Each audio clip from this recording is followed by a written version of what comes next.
హనుమాన్ సంకల్పం.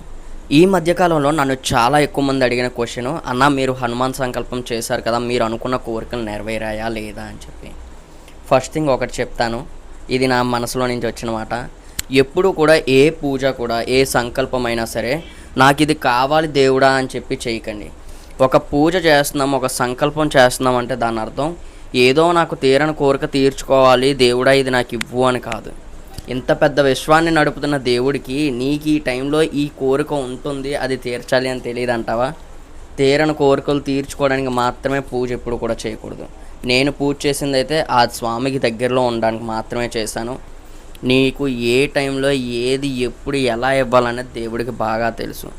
మనమే కొంచెం కంగారు పడతాం, దేవుడా నాకు ఇది ఇవ్వు, దేవుడా నాకు ఇది ఇవ్వు అని చెప్పి. కానీ అతను కంగారు పడరు, ఏ టైంలో ఏది ఇవ్వాలో అది ఇచ్చేస్తారు. నేను హనుమాన్ సంకల్పం చేశాను, అది మీ అందరికీ తెలిసిన విషయమే. కానీ నాకు హనుమాన్ సంకల్పం ద్వారా తెలిసింది ఏంటి అంటే, ఒకటి, దేవుడికి మనం ఎంత దగ్గరగా ఉంటే అంత మంచిది. హనుమాన్ సంకల్పం చేయడం వల్ల ఫస్ట్ థింగ్ మీరు ఎర్లీ మార్నింగ్ లెగడం అలవాటు చేసుకుంటారు, దానివల్ల డిసిప్లిన్ వస్తుంది.